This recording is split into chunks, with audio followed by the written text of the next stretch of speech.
On today's episode, we have a very special guest, Sally Bolig, a recruiting guru and former director of talent acquisition at Yotpo. Tune in to this episode to get an inside scoop to the current recruitment process. Learn how you can differentiate yourself in today's job market with tangible tactics on how to land a job interview, crush the interview, and land your position. You don't want to miss this. Your success is our success, so let's get to it.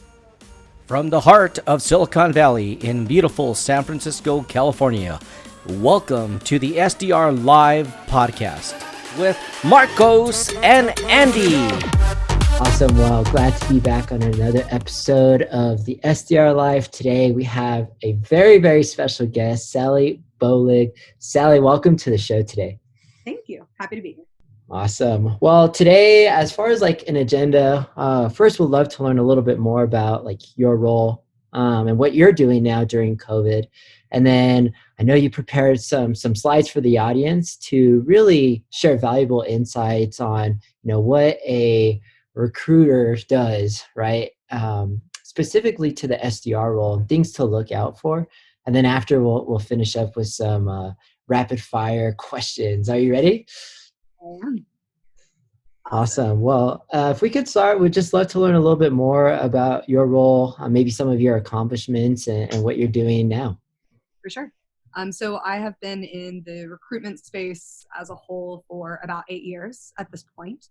I initially thought that I wanted to work within the marketing agency world, realized that's not my jam, realized I was really good at sales and really good at connecting people. And that ended up being recruitment. And the entire time I've been within talent acquisition, I've specialized in hiring salespeople. I've also worked with finance folks and marketing folks, but of all the people I've worked with, it's been predominantly sales, which is part of the reason why I'm hopeful I can be helpful today. Initially, it had been within agency recruitment. And then I was the leader of talent acquisition and employer brand at Yotpo for 4 years, a little bit more than that. Helped them to scale their New York and UK presence from about 40 to about 200.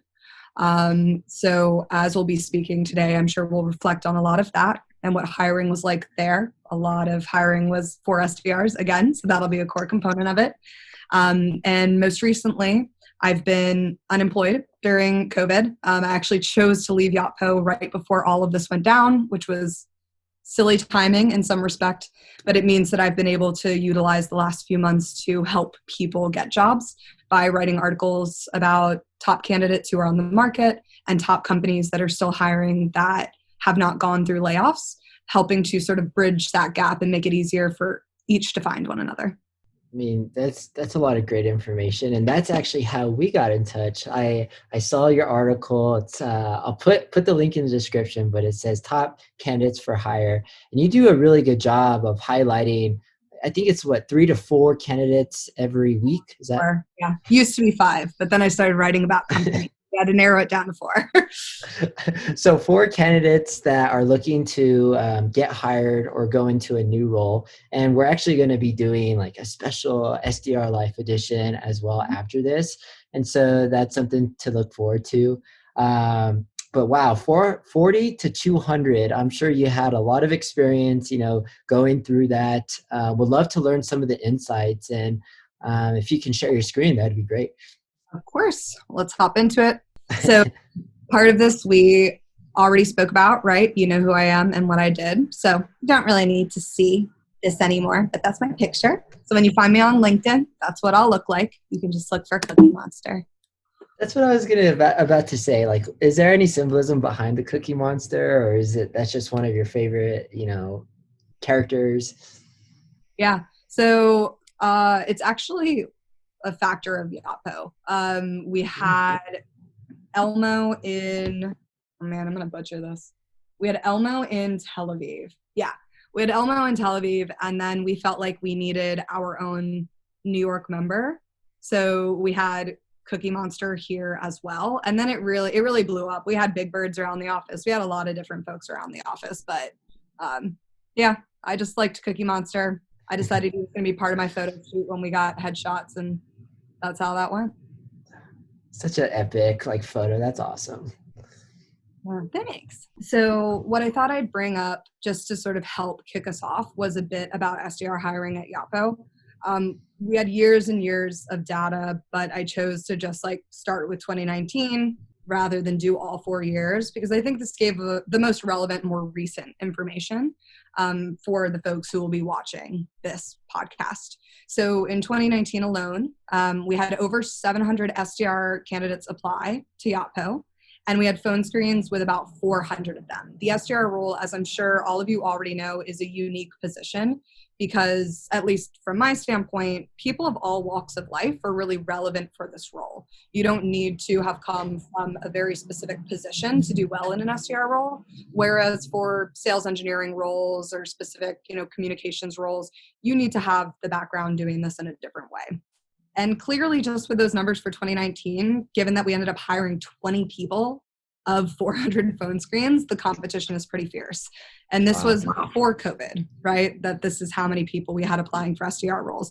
It's also worth noting that I'm not including in here any of the candidates for a mid-market SDR role. This is just our entry-level SDR role, like simple, straightforward SMB. And of course, I put in here where the majority of our applications came from. Built-in NYC had 177, which was by far the highest number. I think second up was about 65. So that gives you an idea of how large that is. We had folks from Glassdoor, The Muse, SV Academy, Vettery, Agency. I just combined them all into one.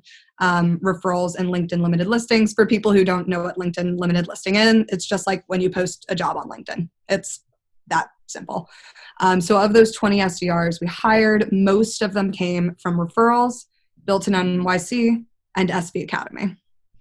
I was going to ask, for the viewers that don't know, is Built-in NYC like another referral program, or? So Built-in is in a few different cities. I am a huge fan of Built-in for folks who haven't checked it out before. Similar to the Muse, it's a means by which you can get a feel for a culture before joining. So it's a type of job board you can go on. You can see pictures from the office, see testimonials from their employees. They also do a lot of really personalized articles. So if it's a company that does something really special with their product or has a unique approach to customer success, whatever it might be, you're featured in a few articles each year where you can spotlight yourself in a unique way. So highly recommend it as a way to learn more about companies, particularly within the startup realm. And it seems like you're getting a lot of those applications from the Built NYC. And there's a lot of channels, right, that you have. Is there any one specific channel that you would say produces better candidates than the rest? Kind of depends on what you're going for, right? So I do a lot of funnel efficiency analysis, given that employer brand was a part of what I did. And different companies need funnels to do different things, right? Like Built-in NYC, 177 applications. For some people, they would see that and be like, whoa, that's a lot of profiles I had to skim through. How many of those were actually relevant, right? Like there is that component to it. But Built-in is also a way for people to get a very genuine interpretation of what our company does. So for me, that's a really valuable resource because it puts us in front of people we might not have been in front of in the first place, even if the caliber of candidate is okay, right? Like I think our total hires for 2019 from Built-in was about 13. And this was 177 just for SDR, right? So I think our total applicants are about 700 from Built-in. So you make 13 hires out of 700, not necessarily the best ratio, versus the Muse, we made 4 hires, but it was out of 42 applications or something like that. So that ratio is whoa, way better, right? But there's 4 different things. The one that I can really limit down is agency, right? I know an agency is a good agency if our conversion ratio is particularly high. If an agency is just sending me a buttload of candidates, it's not the type of funnel I want because in theory they should know what I want versus Glassdoor, Built-in, The Muse. Those are job boards, right? I can't ask them to filter it from there. Yeah. No, I was thinking about that just from because there's always recruiters out there and you probably work with them from an agency perspective. And so, 5% is, right, you're only hiring, 20 out of 400, that's about 5% conversion rate. So only 5% of people that apply or that you have phone screens with are actually getting jobs. So like, what are some things that you look for? Just really curious in that. I sort of broke this down into our initial non-negotiables, which we'll categorize as that initial phone screen, right, with the 400 candidates, and work our way into, okay, once you get through the phone screen and you begin to come to on-site, what's essential at that point in the process. And I know I'll say this again later, but this is very, very company dependent. There are absolutely going to be certain things here that you would be tested for at any company you'd interview, but any company that has a good recruitment process for every single role will be having conversations and frequent conversations with their hiring teams to determine, okay, of the people who do well at our company, what are those common distinguishing traits? For the people who have left, who are unhappy in these roles, why were they unhappy? What about this role was not fulfilling to them? How can we cancel that out during the interview process, right? So these conversations happen often, and also they change depending on the stage of company. You might need a different SDR when you're 40 people than you do when you're 200, right? So this is what it was toward the end of my time at Yotpo. But again, keep that in mind. So for us, the initial non-negotiable conversations we had were around, what are you hoping to find in your next role? And of course, I'll break this down in a sec. What are your long-term career goals? Why sales and why here? Existing knowledge of our company and product. What hurdles do you foresee having to overcome? What types of roles and types of companies are you considering? And do you have any existing transferable skills? Some of these are in orange because I have to assume that for most of you, you know that some of these are coming, right? Like, what are you hoping to find in your next role? Why sales? Why Yotpo? Existing knowledge of company and product, you know, to do your due diligence, right? Particularly as salespeople. What are your transferable skills? You know those things are coming. However, some people do not provide very good answers for these ones that are in orange, which is why I wanted to go into them in a little bit more depth. With long-term career goals, right? Something I've found is sales managers, depending on the sales managers, will be quite critical of people who come in and are like, well, I think eventually I want to wind up in marketing, or I think I want to eventually wind up in whatever that's not sales, but sales is a foot in the door. We all know that's the truth, right? But you have to be more tactful in the way that you have that conversation. A really common conversation I have is people who want to start their own business one day, right? I want to start my own business one day. Sales was a good way to get into a tech company. That conversation is so much stronger if instead of saying, this is the way to get into a tech company, you say, I recognize that sales is an essential component of building a business. No matter what that business does, no matter what my final role is, sales is my means by which to raise a series, A, B, C, whatever, right? Like sales is the means by which to communicate this value to all the appropriate people, including a staff that I want to hire. I recognize this as a key first step. That is very different than this is my way to get into a company because I want to one day build a company, right? So that's why I talk about the long term and even marketing, right? A lot of people see the value of sales before moving into marketing. Those two teams have to work in a really cohesive way. So you need to be able to flesh out, like if your long term goal is not sales, I think you need to be honest about that. That's your decision to make, but there is an intelligent way to have that conversation. No, that makes sense, because you want to be very tangible or like very specific about like what you want to do and how this specific role that you're applying to can help you get to the next one. And then that's also just a good trait to have when like to be goal driven and career oriented when you're trying to hire an SDR. And it's also hard to know at an SDR stage if you want to do sales forever, right? When people are like, this is my forever job, I'm like, wow, that's interesting. Know that so quickly, because I certainly didn't, right? So people don't expect you to know that. So just understand how this helps you to proceed forward. So I have a quick question on this, and it somewhat ties to like some of these other questions, but my main question is, all right, say for example, there's a candidate out there and maybe like their friend or someone is into sales, but they really like haven't done the research. Like, is that a red flag for you? Like right away, it's like, oh my gosh, like let's flag them. And then if so, would they move on to the next round, or like probably not? I'm assuming. Probably not, right? It's a really big red flag if you haven't done the due diligence, and that goes for any role. That was the case with recruitment too. When people would interview to be a part of my team, we are all salespeople, right? Like all of us on this call and a lot of people listening, which means you have seen people come and go. It is an enormous financial hit to an organization to hire someone who realizes 4 months in that they don't like this job and this is not what they want to do. Right?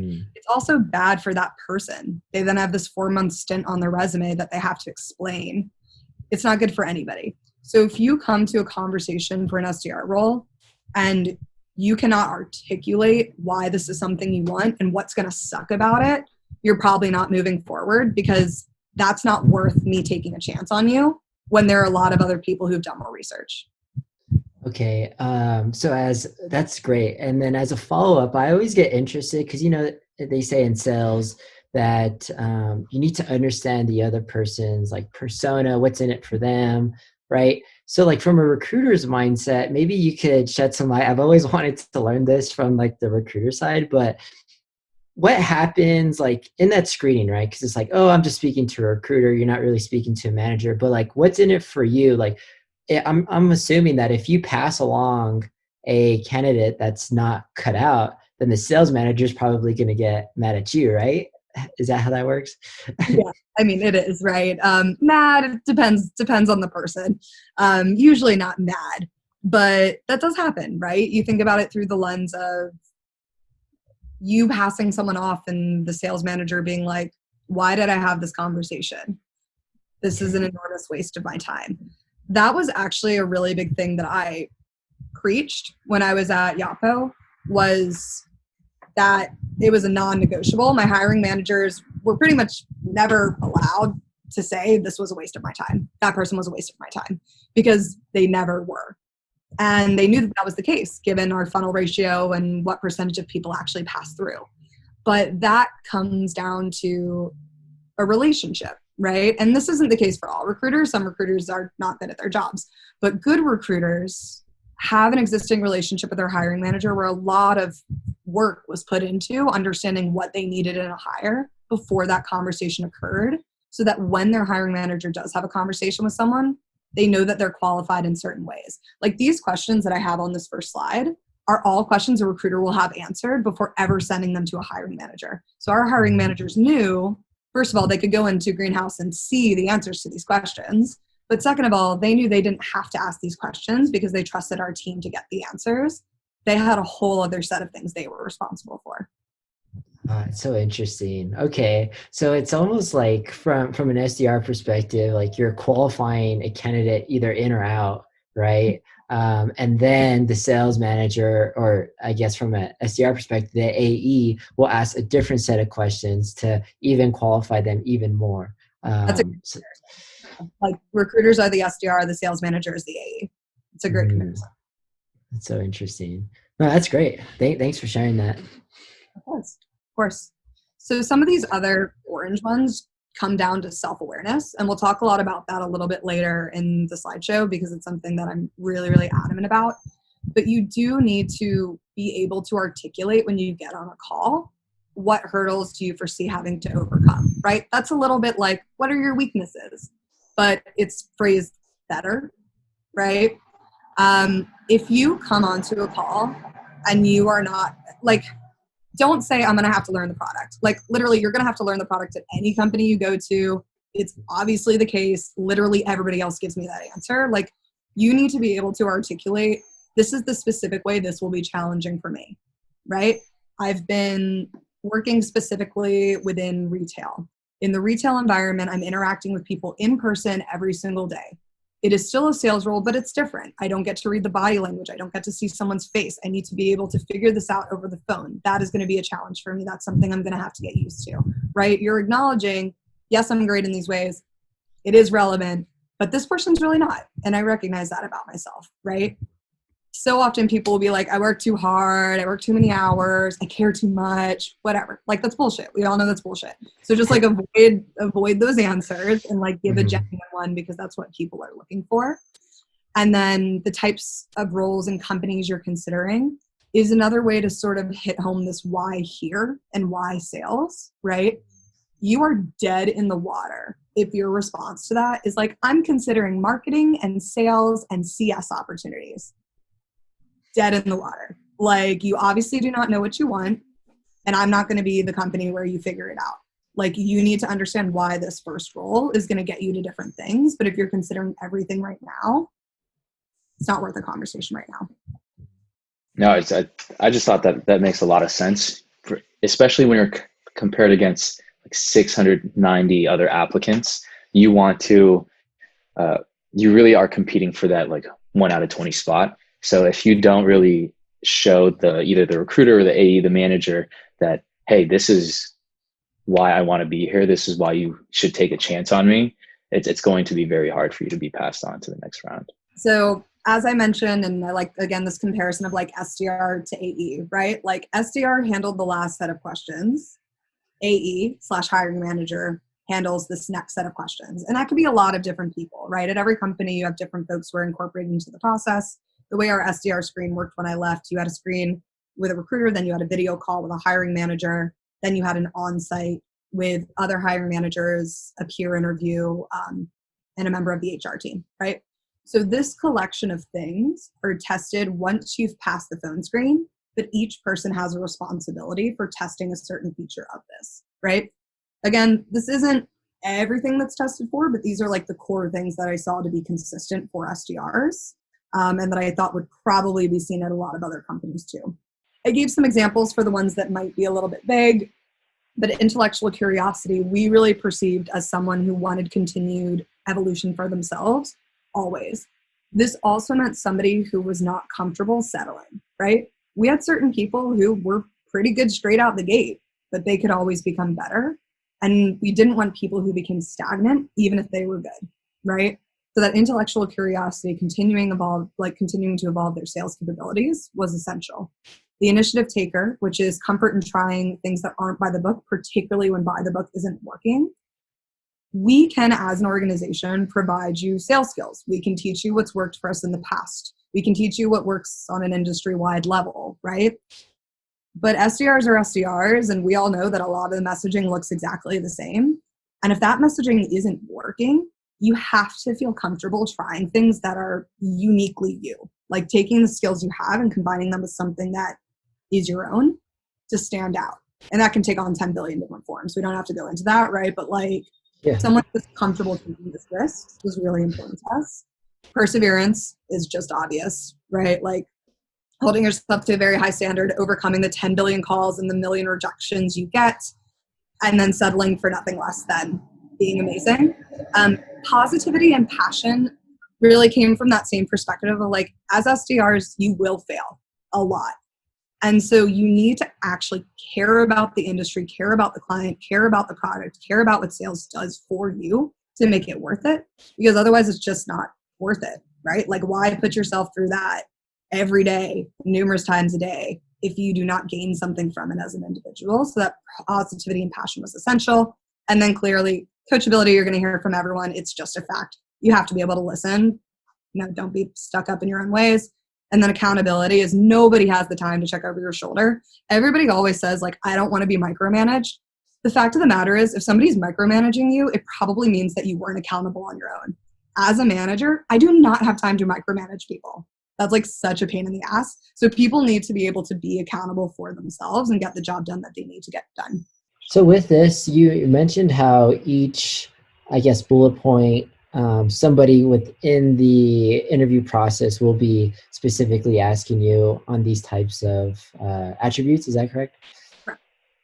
Interesting. Okay. And so in that, I guess, initial early screen, it's just kind of, do they meet these requirements? We send it over, and then they go down this longer term process. Correct. Okay. And so, like, what are some of the tips and tricks that you can give to our like SDR audience that's looking to land a job right now, maybe throughout the hiring process? How do they win the job essentially? So how can you stand out, right? And I know that this is particularly relevant given our current climate. The SDR role is a very competitive role in general. And now we're in a place where like Some people don't need as many salespeople. Not as many people are buying their products. Like, this is a harder time to break into sales. First of all, like, this first portion is just for the application, then we'll get into the interview itself. Being thoughtful in your application is really essential. Part of this is paying close attention to application questions. For instance, this might seem really obvious, but I saw it a lot of times. We had an application question for SDR that was, choose one of the following for like a reason why you wanted to get into sales, and then explain why. So you'd have like ability to make a lot of money. I want to start my company one day, like whatever it was, right? You do like A through D. And I cannot tell you how many people would just be like A and like not give you a reason. And it's like, well, unless your resume is truly exactly what I want it to be, you're not having a call with me if you answer that question incorrectly. And when I have that call with you, if you somehow got past that despite answering it wrong, I am already going in critical and being like, yeah, you're going to have to really freaking win me over. And you're probably going to have to start the call with, by the way, I applied incorrectly by doing this thing, and I just want to acknowledge it, right? Like, pay close attention to what those questions are. There are also a lot of them with like attention to detail, and like keep an eye out, because they'll put, if there's attention to detail in the application, it probably means that there's something that's typed incorrectly. So just like be aware. So like I love that.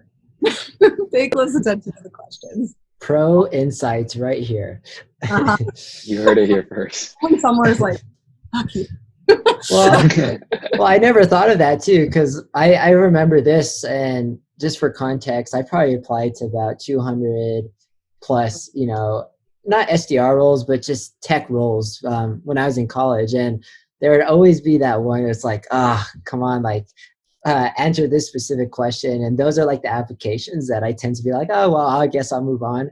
Because I guess my approach back then, and I didn't know the game and how it was played, but it was like, I just want to apply to as many applications as possible, any jobs, right? But I never took the time to really answer those questions.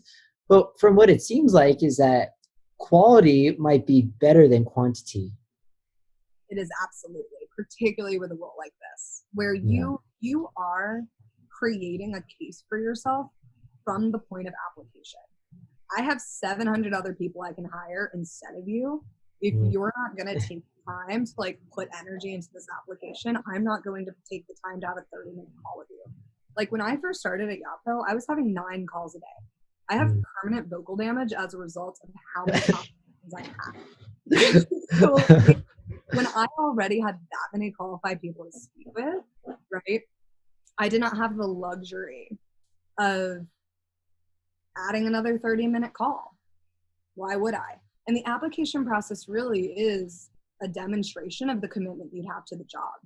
Whether or not like you know it at the time, you not reading over a certain question or you answering half-heartedly could correlate to the work that you bring in every day, the messaging you're sending to the clients you're reaching out to. Simple stuff like, how much research did you do on the company? If you didn't do research on the company before getting on a call with me, why would you do research on a company before cold calling them? You wouldn't, right? So it is really correlated to how we perceive you as a candidate. And also, like, a lot of recruiters are smarter than you think. Like, a lot of people were surprised by me understanding the intricacy of their job, or like understanding the intricacy of our product. It's like, I work here. Why wouldn't I? I hired everybody on the team. Why wouldn't I? But people have this assumption that recruiters are gatekeepers. And again, not everybody's going to have that knowledge, but a lot of us will. And so you need to come prepared to be like up against someone who is as smart as you, as if not smarter, and who certainly knows more about the company and the role than you do. Wow. That kind of brings me to this point where, I mean, just real quick, I did professional triathlon for Team USA, but my dad always told me someone's always training harder than you. And I kind of take that same approach to sales, where it's like, well, if somebody's like always training harder than me, then someone's applying better than me. Somebody has a better, GPA or whatever it is against me. So like, how can I stand out?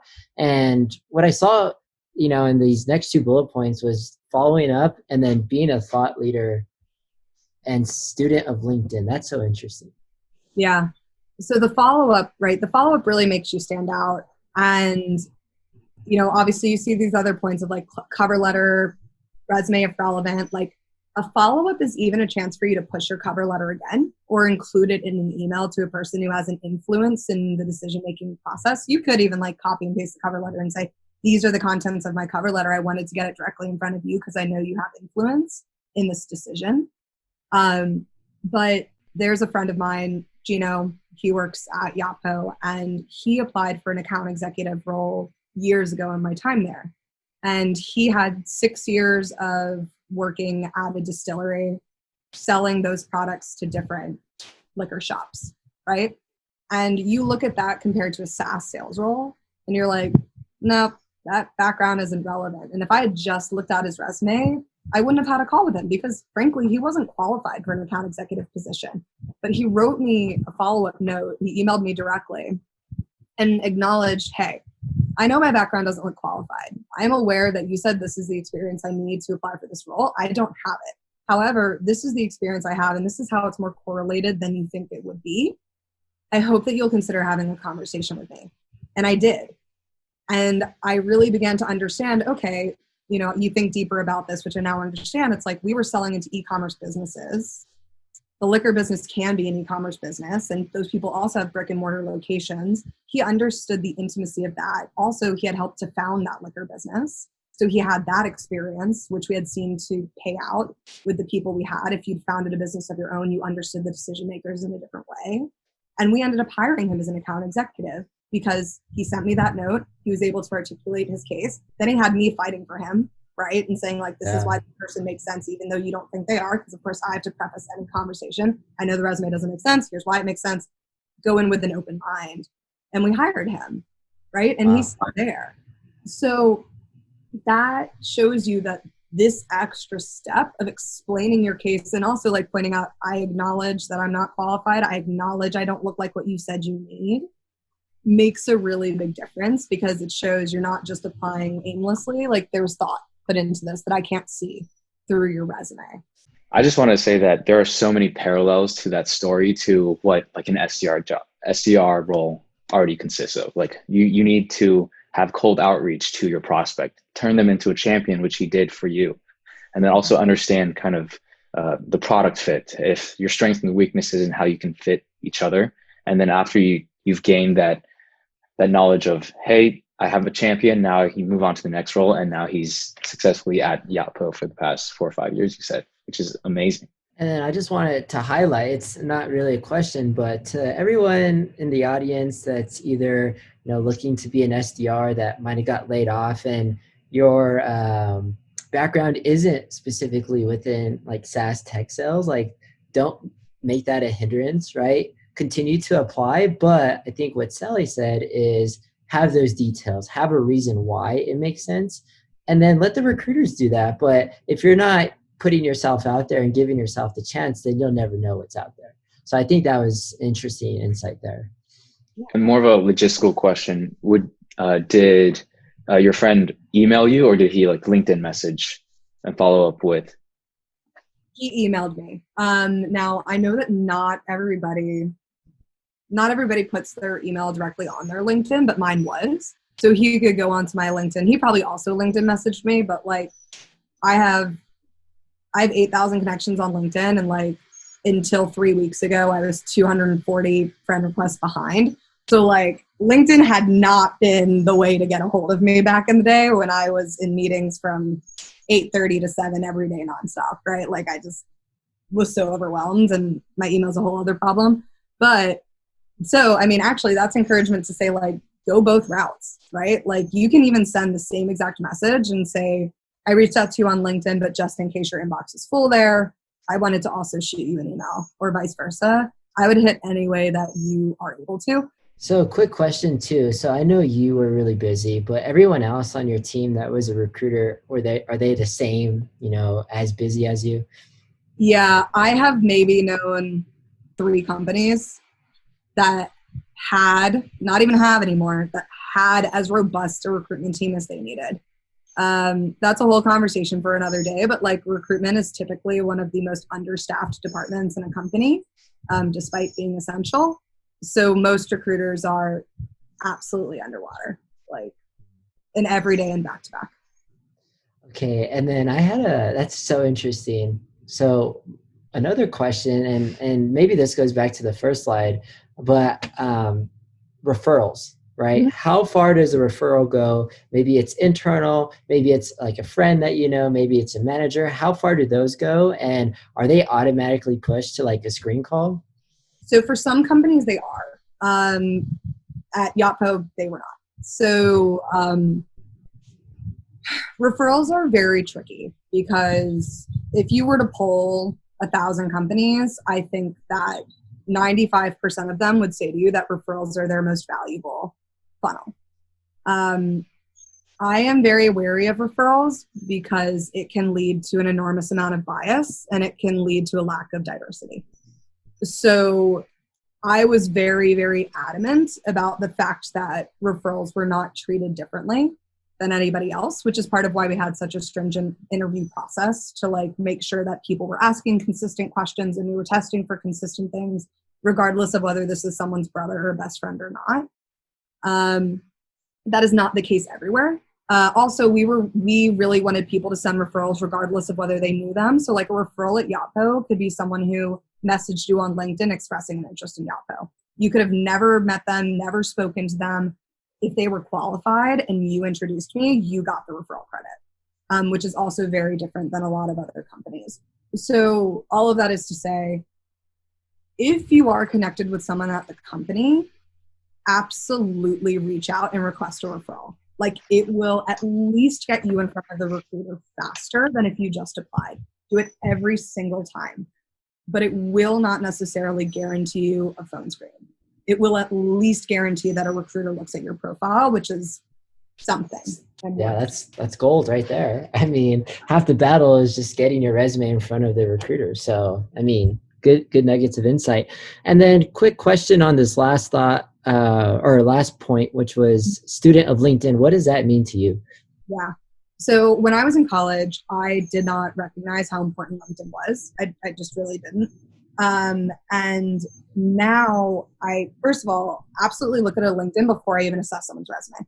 So like for me, and it's the case for a lot of recruiters, it's much easier for me to dissect your relevant experience by glancing at your LinkedIn before evaluating your resume, because then I can sort of get like a quick synopsis and be like, all right, what if this stands out to me positively, negatively? Now let me go assess it in the resume. Particularly early in your career, it is really, really helpful to be following thought leaders and resharing that content and reading that content and publishing things that you find to be interesting, right? You don't have to write it yourself, but if I go to someone's LinkedIn and they have zero relevant experience, but they're resharing posts from relevant VPs of sales or C-suite members or board members in the industry, they're sharing articles that they found insightful that are directly correlated to what they're trying to do, you're way above a lot of other people, and you will be quicker considered because you're obviously invested. So that is, I mean, that's a good trait for you as an SDR in general. I did a lot of like onboarding trainings around this, around utilizing LinkedIn that way makes you a better seller. It makes you more impressive to the people you sell into. For instance, like if you're resharing content from one of the prospects of yours, they're going to recognize your name and not know why. It's because you liked their content and you shared their content. So they're going to open your email or they're going to answer your phone call because they think they know you, even if they don't. Like it automatically gets you in front of people in an enhanced way. So it's good for applying. It's good for being an SDR. That is a nugget of gold right there. You heard it here first. Like especially in this current market and in the current situations when it's going to be even way more competitive than 700 applicants applying in 2019, you have to do everything that you can to stand out. And you just shared like multiple ways on how we can do that. So that was amazing. So winning the SDR interview, landing a job, here's where we start to get into, and I will preface this with like, I'm more adamant about some of this than other people are, right? But like, here's my perspective on the right or wrong way to do this. This one's a little bit easier. The next one's a bit more, you could fight me on it easier. With this specific one, these are just some tips that'll make you stand out in the interview that separate you from the vast majority of people hiring managers interview, okay? So first of all, answer every question through the lens of it is not about landing a job, it is about landing this job, right? That is the difference. I'll give you a really easy example. It's like you could answer this question with, it's really important to me that I work for an organization within which I can learn from leadership. Or, I noticed when evaluating this organization that your C-suite consisted of a diverse group of leaders, many of whom have had experience owning businesses that are directly correlated to the audience you sell into. That would be an incredible learning experience for me, so that I knew I was following people who really understood how to make an impact for the people I'm speaking to, right? Those are obviously very different calibers of answers. And all that takes is you doing research around the people you're speaking to and the leaders of that org. So always keep that in mind. Listen to the full question. We all do this. We are human beings. Our innate reaction, because we're dealing with like so many voices and so many things all the time, is like, and you do this with your friends too, so like be really aware that you do this. And if you have significant others, also be really aware that you do this. People begin to ask you questions, and early on in the question, you think you know what they're about to ask, and you begin to answer it in your brain. We all do this. It makes us bad friends and bad lovers, right? It also makes you a bad interviewer. So as soon as you catch yourself doing that, stop and listen to the remainder of the question so you know that the answer you're providing is actually to what they want to know. I also ask really long-winded questions sometimes. So like maybe I start the question this way and then we end it a different way. And then maybe you answered the first part of what I asked and then like we're all screwed, right? So don't assume you know what's coming. The next one is feel comfortable asking for clarity around a question. This is directly correlated to this last one. For instance, like I said, sometimes I'll ask you a question that becomes really long-winded because I like begin it one way and then realize I want to cater it to you in a certain way and like bring it this direction. And then at the end of this, you might be like, Sally, what the hell are you asking me? And then I feel like most candidates in that situation get scared that they have to know what I meant and like answer correctly. And like, if you don't know what I meant, just ask me. It's way better that you say like, okay, I just want to make sure, just always say like, I want to make sure I answer this correctly. Is this what you're asking me? And if it's not, I'm going to be like, nope, my bad. Obviously I didn't ask that in a good way. This is what I really mean, right? Always do that. You're way better off doing that because the alternative is you answer a question I didn't ask. And then I need to ask you the question again. So you just wasted like 3 minutes of our life, right? So then I'm like, thank you, but not what I want. Yeah. So question here, if I can interject real quick. So this is super important too from a sales perspective, because as an AE now, and even as an SDR, if someone like asks you a technical question or something you don't know, so say for example, you're selling to a bunch of engineers, right? And engineers are very smart. And if you try to go, I guess, jab for jab with them on technical knowledge, you're probably going to lose. And once that happens, you destroy all your credibility. So then your deal cycle could actually completely get destroyed just off of one question. So I think what the good thing about this is that just recognizing it early on, this will only help you as you continue in your sales path by just saying, hey, I'm not sure if I understand that question. Is this what you're asking? Something like that. And also, people love talking about themselves. Something I learned really early in my career, because I used to be afraid to ask follow-up questions of like VPs of sales or like whatever, like when I was a recruiting coordinator, right? And I was 22 and I was like, this 40-year-old man probably thinks I'm so stupid if I ask this question, right? People don't. Like, first of all, just because this person's a VP of sales and this person's a VP of sales, like does not mean that their jobs are the same job. So asking for clarity around people's values and what's important to them and what they need to impress their leaders or whatever it might be, right? Like, you're going to get different answers. So it's okay to ask. And second of all, that's the only way you can sell effectively, right? And that can be selling yourself. That can be selling your product. Like, you need to understand what your buyer or hiring manager needs to understand to make an informed decision before you're able to provide them with the information to make an informed decision. Same exact thing. This seems really easy, but most people don't do it. Ask questions of each interviewer that are specific to that individual. I cannot tell you how many times I've interviewed people and they're like, well, I asked all of my questions already, but maybe you can answer this one too. What do you like most about working here? And I'm like, is that really what you want to know from me? Like, I've been at the company 3 years longer than every other person you met. And what you want to ask me is why I like working at this company, right? Like, you really do want to come in with a list of questions that is specific to each person you're going to meet with, because each of those people will have a different experience at the company. They each will probably have a different role too.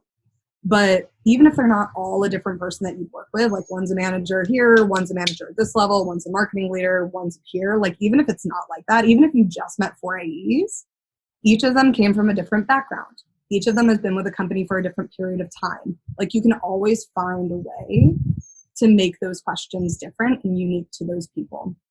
And it helps to impact that thank you note, right? I did say here, send a different thank you note to each person. It doesn't need to be an entirely different note. Think about it like you think about SDR and AE work, right? Like, create a template that generally has like a similar cohesive approach to it, and then input a sentence or two that is relevant to that specific person.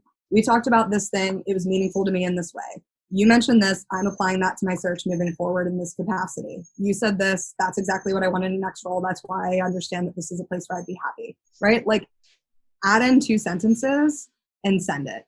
That's very different than what most people do. And also, for the love of God, do not send one thank you note to everybody. Like, first of all, if it's the same format, they might find out. Worst thing you could possibly do is just put them all on the same email chain, and some people do that. Or like, you literally put the email of every single person they met and you sent us all one email. Never do that. It is such a bad. I mean, and as I was going through multiple interview processes, even the one for AE, like, it takes 2 seconds to send a personalized email, right? Like, so don't be lazy. Like what is a 1 minute out of your day? It's nothing, right? But also, I actually like to personalize notes after each one because it makes me think about what just happened instead of me just going through my flow. Actually, okay, like what really did stand out? But I had a question on the second to last bullet point, which is which questions should you ask? So maybe we, for the audience out there, which questions would you like for like a potential SDR to ask to a recruiter? What do those look like? Oh, to a recruiter in particular? Yeah. You could ask about the different backgrounds and how they've panned out at the organization. I think that's often a really good one to ask. I think it's pretty atypical that you'll meet no, it can happen. Like, let's say meeting someone on the talent team, right? Because sometimes it's going to be like the head of talent, sometimes it's going to be a recruiter. But recruiters have this unique contribution, and that they've typically met everybody who was hired. So they are going to be the only one you can get that information from. Like, they will have spoken to all the people who ended up getting the job and all the people who didn't. And recruiters take a lot of pride in the people they placed and how well they do.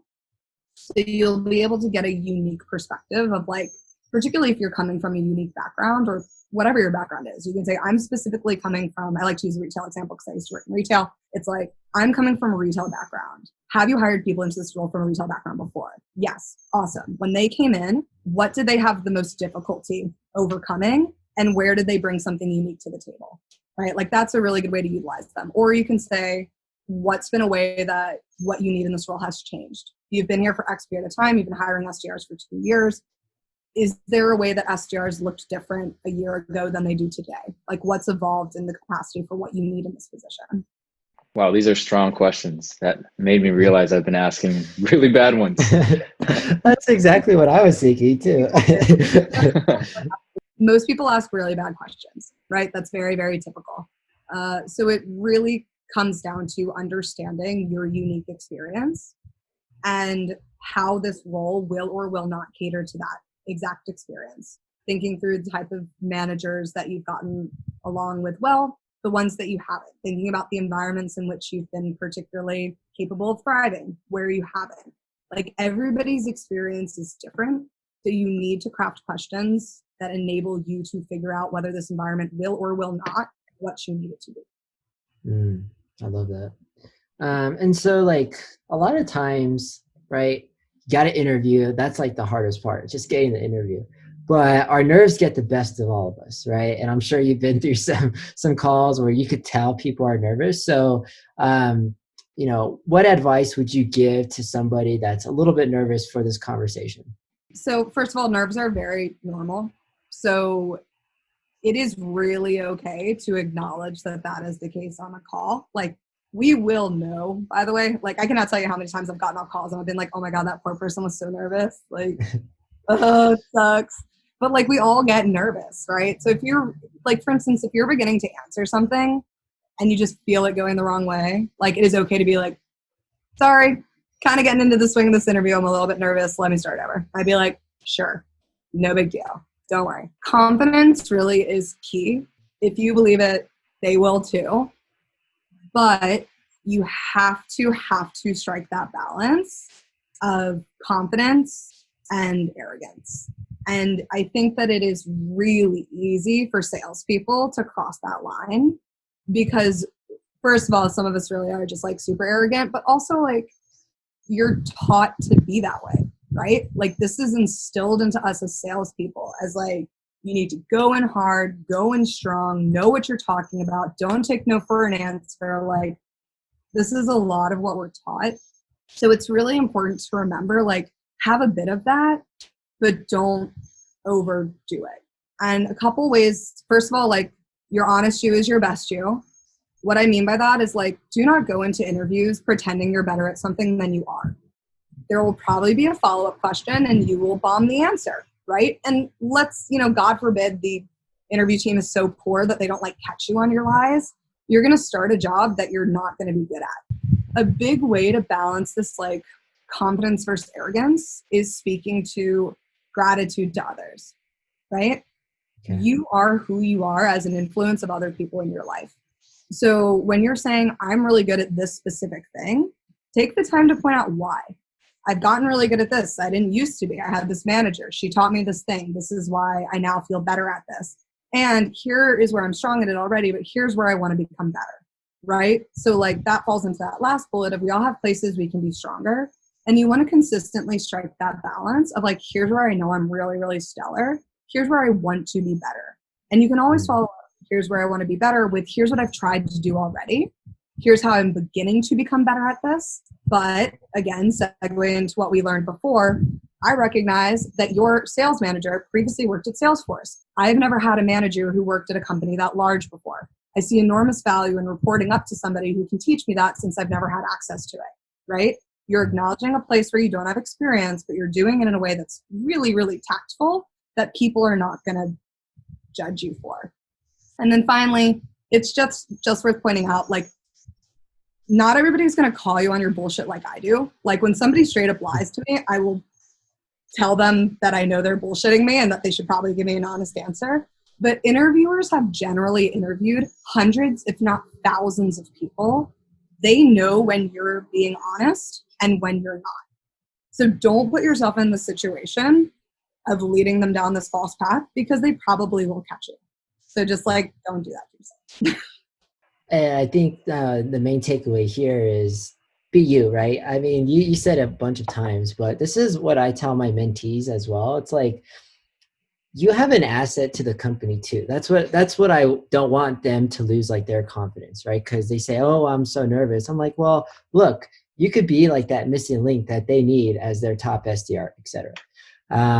But one thing I always tell them is that if it's not the right fit for you, then I hope that, like, either the hiring manager or even you catch that out on your first interview, versus going down 4 or 5 interviews, which takes a lot of time and energy out of the hiring team, but also you, right? You're spent after these interviews. Like, but what if you're not really, like, enthusiastic or excited about the product? Like, I think that's what it comes down to, is like being you, but being honest to yourself as well.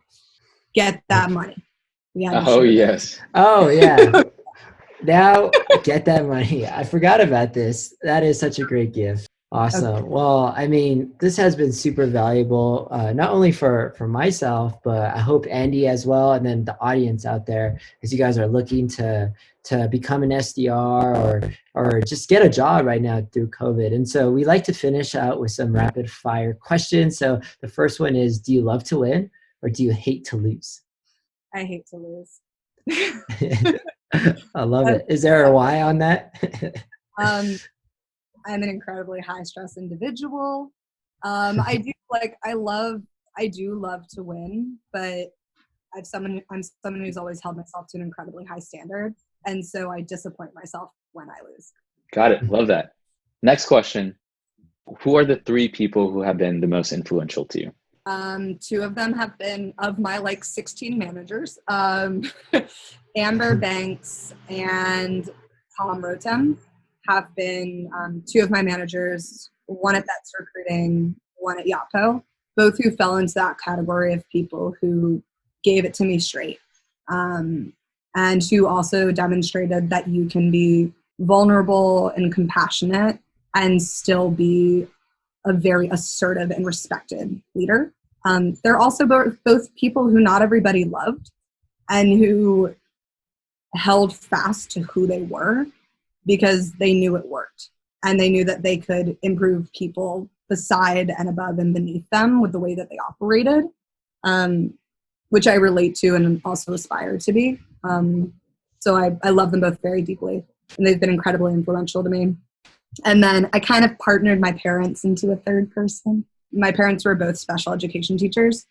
And really early in my life, I remember getting really frustrated with them because I felt like they had so much more patience for everybody else's kids. And they were special education teachers. And I was like, you're so patient with all these kids. Why can't you be more patient with us? And, my parents were really clear about, you have the luxury of being able to work really hard and learn things quickly, and not everybody does. And so you should be holding yourself to a higher standard. And sometimes you don't deserve patience, right? Maybe this is on you. And that's been really influential for me, first of all, in giving people patience, and understanding that we are not all capable of the same things, but also holding myself and the people I know can be held to a higher standard, to a really high standard, because it does make us better and we have the luxury of doing that.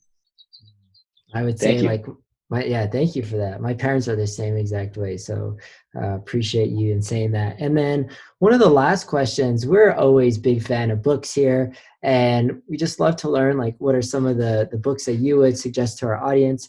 And that could be anywhere from sales to fiction to whatever you want. So any book that you have in mind that'd be great to share. Being Mortal is an incredible, incredible book. And so is Just Mercy. Both of those have now been made into films. I haven't watched either of the films. I'm sure they're fine, but there are maybe 2 examples in the entire world of a movie being better than a book. So just read the books. But both of those, one of them is about the healthcare system, specifically for the elderly. And the other is about our criminal justice system. And they're both very much compassionate human pieces. They're both nonfiction, so they're very educational. But I love that. You will cry in both of them, just as a heads up. I love that. I really appreciate your time today. And, where can the audience go out and follow you? Is that on LinkedIn, or what's the best way to reach out to you? Yeah, LinkedIn will be the best bet. It's just my name, Sally Bolig. I have that photo with Cookie Monster, so it'll be easy to spot. I'm better at accepting friend requests now. I got through all of them, so now you'll hop right up to the top.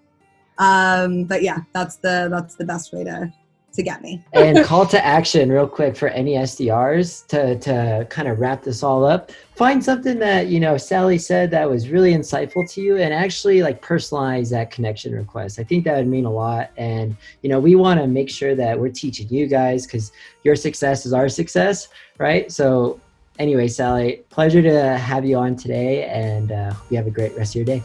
Thank you so much. Both of you as well. Thanks. Thank you for listening to the SDR Live podcast. If you like this episode, please share, comment, and subscribe. Make sure you tune in next week and have a fantastic week.